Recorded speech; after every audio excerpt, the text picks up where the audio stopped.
mayor's got to be a huge cheerleader for making that happen. So the other thing is we have to restore trust in government, and the only way we do that is by doing the sort of things this guy does, which is actually talk to people about what's going on. And those are the things I'd concentrate on at this point. So. Good on. Thank you, sir. Good on. Thank you. So, We just remember when that finger's pointed, there's a bunch of them pointing back. I love that. Yeah, but I really don't like that. I really don't like that because that's just a scapegoat. You know. He's holding his hand. I was just going to notice that. I was he points out towards somebody else. I was on Doc and Connie's ranch in Oregon, and I had just sued IBP for anti-competitive practices. And Connie said, "You know, Mike, when you're pointing your finger at somebody, there's three pointing back." And by golly, that's just not true.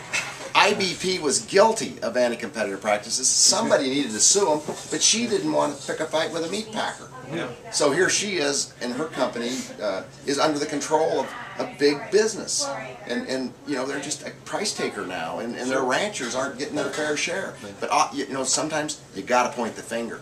And you got to nail them. You got to fix that problem. We got to expect, we got to expect accountability in government. So, you know, one thing that goes on in our city right now is we have a strategic plan.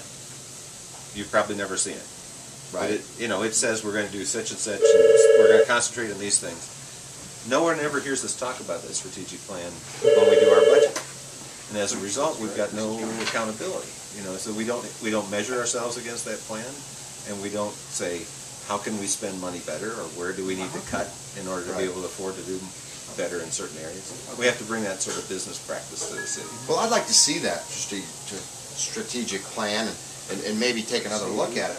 Does it include more travesties like the North Nevada development, where you invite national chain businesses in to extract the wealth from your community?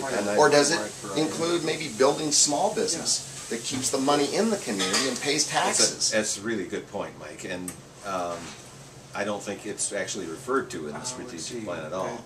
If anything, it talks about connecting Union to I-25, which was the major rationale in City Council's minds for doing that. We don't need a connection yet there, and we certainly don't need one that makes it harder for us to have the downtown or other businesses be successful.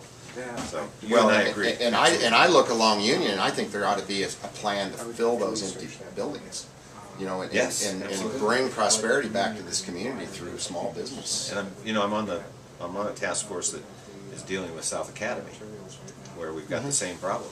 And what we're talking now is how do we help that area develop in a transit-oriented way, because a lot of the people who live along that area don't have great incomes. They could benefit greatly from an improved transit system that would take them to jobs and bring them back. And also, how do we have those neighborhoods support the shopping areas that they surround on three sides? Right now, those shopping areas in lots of places have walls that make it harder to get from the neighborhood to the shopping area. We need to take down those walls, encourage small businesses to grow, serve the neighborhoods that are there, and allow those neighborhoods to support the businesses that are there. Right, right. And to the extent those businesses are owned by locals, the money stays in the community instead of being extracted out. Exactly. And Nick Colarelli just sent me a piece this morning. I'm going to show it to you. I'm seeing Vince tomorrow, actually. Oh, me. Yeah. But Nick and I had breakfast this week, and we were talking about big business versus small business, and he sent me an outline on the big business, small business comparison. I'll share that with you. Great. It's really good. You know, I really appreciate the opportunity to see you guys here. I'd be grateful for your support, but more importantly, I want you to know I think what you guys are doing is tremendous. This is exactly the future of not only food in the United States, but of business in the United States, having these sorts of local, very attentive to quality, very attentive to the impact on the environment, very attentive to what we're doing to people when we create products and serve them products. So keep up the great work. Don't make yourself scarce.